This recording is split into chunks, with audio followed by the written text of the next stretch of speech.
शुरुआत में हम टीना नाम की एक लड़की को देखते हैं जो खेतों के बीच में किसी के साथ इंटीमेट हो रही थी और वहीं पास में उसका चाचा भी बैठा हुआ था जो अपनी डायरी में क्लाइंट्स के नाम लिख रहा था, जिसे देखकर हमें पता चलता है कि टीना एक धंधे वाली है और उसका चाचा ही उसकी दलाली करता है। फिर अपना सर्विस देने के बाद वो दोनों वापस घर आ जाते हैं और उनका घर देखने के बाद हमें पता चलता है कि वो लोग काफी गरीब हैं। फिर यहाँ पर हम टीना की छोटी बहन नताशा और अंकल के बेटे जैक को देखते हैं। फिर वो सभी खाना खाने के बाद अंकल दारू की बोतल लेकर बाहर बैठ जाते हैं और पूरे दिन का हिसाब किताब करने लगते हैं। तभी उनके पास जैक आता है और उसको अपने पिता और टीना के काम के बारे में सब कुछ पता था, पर इस काम में काफी खतरा भी था। इसीलिए जैक अपने पिता को एक चाकू देता है ताकि वो अपने सेल्फ डिफेंस में उसका इस्तेमाल कर सके। फिर अगले दिन टीना और उसके अंकल एक क्लाइंट से मिलने के लिए निकल जाते हैं, लेकिन वो क्लाइंट काफी गुस्सैल था और इंटीमेट के दौरान वो टीना को मारने पीटने लगता है, लेकिन टीना को ये सब पसंद नहीं था और वो चिल्लाने लगती है। वहीं बाहर टीना का चाचा ड्रिंक कर रहा था। तब टीना के चिल्लाने की आवाज सुनकर वो उस रूम के अंदर पहुंच जाते हैं और अंदर आकर वो उस क्लाइंट से रोकने के लिए कहते हैं, लेकिन वो क्लाइंट उसकी बातों को नहीं मान रहा था। इसीलिए अंकल और उस क्लाइंट के बीच झगड़ा हो जाता है, जिस दौरान वो क्लाइंट अंकल को धक्का दे देता है। तब जैक के दिए चाकू से अंकल का गला कट जाता है, जिससे अंकल की वहीं पर मौत हो जाती है। अब अंकल के मौत के बाद सब लोग काफी दुखी होते हैं और धीरे धीरे उनके सभी पैसे भी खत्म हो जाते हैं। पर अंकल के फोन पर क्लाइंट्स लगातार कॉल कर रहे थे। तब मजबूरन टीना को उन क्लाइंट्स के कॉल्स रिसीव करने पड़ते हैं और वो सभी क्लाइंट्स टीना को सर्विस देने के लिए बुलाते हैं, पर टीना अकेले तो जा नहीं सकती थी। इसीलिए जैक भी उसके साथ जाने का डिसाइड करता है। उसके बाद टीना को हम जंगल में इंटीमेट होते हुए देखते हैं और जैक पास में ही बैठकर डायरी में हिसाब किताब लिख रहा था। फिर सारा दिन अपना सर्विस देने के बाद वो दोनों वापस घर जाने लगते हैं, पर तभी टीना को एक आदमी के बारे में याद आता है जो उसको बहुत सारे पैसे देने वाला था। इसलिए वो दोनों उस आदमी के पास पहुंच जाते हैं। असल में वो आदमी इस गांव का सरपंच था और वो यहाँ का सबसे अमीर आदमी भी था, लेकिन उसकी एक प्रॉब्लम थी। दरअसल सरपंच का बेटा एक गे होता है और सरपंच चाहता था कि उसका बेटा मर्द बने। इसीलिए उसने अपने बेटे की मर्दानगी बाहर लाने के लिए टीना को बुलाया था। यहाँ पर सरपंच टीना से कहता है कि तुम्हें मेरे बेटे के गे होने वाली बात राज रखना होगा, जिसके लिए मैं तुम्हें बहुत सारे पैसे दूंगा।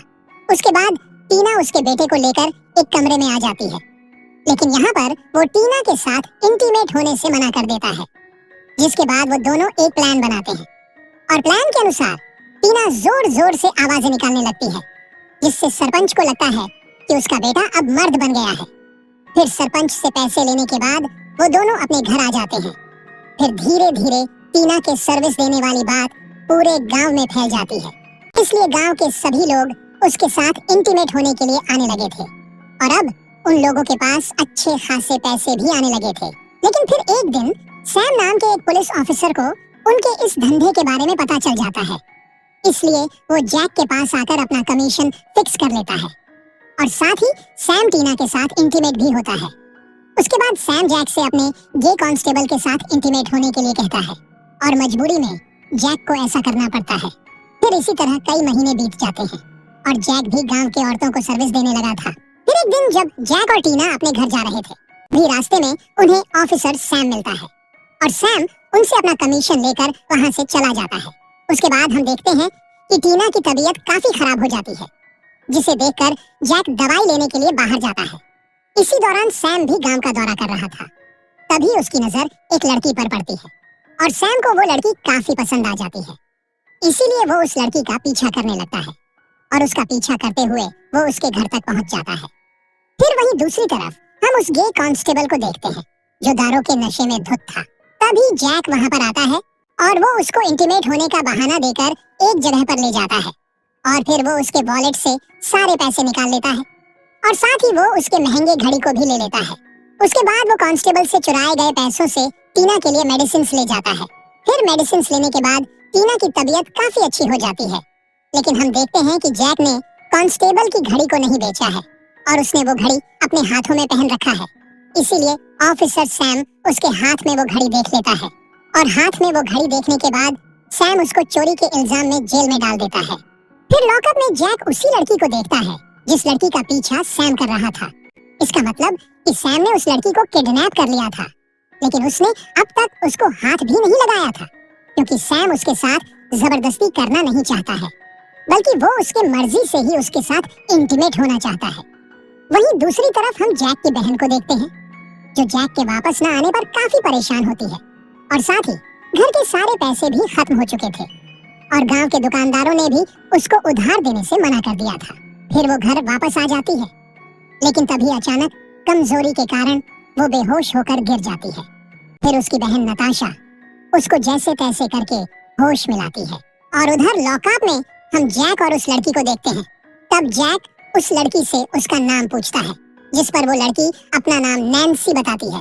अब नैन्सी जैक से मदद मांगती है, लेकिन यहाँ पर जैक की तो खुद के ही लगे पड़े थे, तो वो नैन्सी की मदद कैसे करता। और वो दोनों बात कर ही रहे थे कि तभी वहाँ पर सैम आ जाता है। फिर वो नैन्सी को डराने के लिए जैक को काफी पिटने लगता है, और साथ ही वो उसको धमकाता भी है कि अगर उसने इसके बारे में किसी को बताया तो वो उसको जान से मार देगा। तभी वहाँ पर सैम का एक दोस्त आता है, और सैम अपने दोस्त के बातों में आकर नैन्सी को टच करने लगता है, जिसे देखकर जैक को काफी बुरा लगता है, लेकिन वो चाहकर भी कुछ नहीं कर सकता था। फिर अगले दिन सैम को जैक की डायरी मिल जाती है। फिर वो उस डायरी को लेकर जैक के पास आता है और वो उससे क्लाइंट्स के बारे में पूछताछ करने लगता है।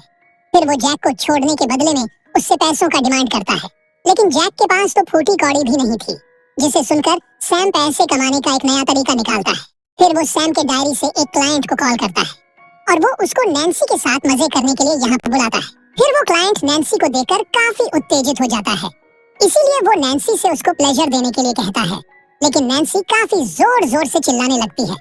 तब उसकी आवाज सुनकर सैम यहाँ पर आता है और वो उस आदमी को वहाँ से भगा देता है, जिसे देखकर जैक समझ जाता है कि सैम ये सब करके पैसे कमाना चाहता है।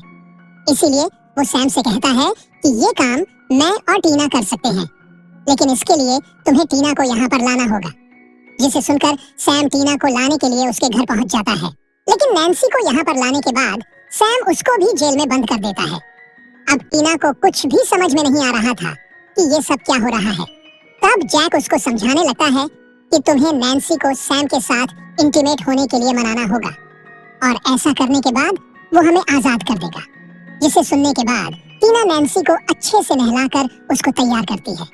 उसके बाद सैम नैन्सी को अपने रूम में ले जाता है, लेकिन पहले तो वो नैन्सी को मनाने लगता है कि वो उसकी मर्जी से उसके साथ इंटीमेट होने के लिए मान जाए, लेकिन नैन्सी ऐसा करने से मना कर देती है।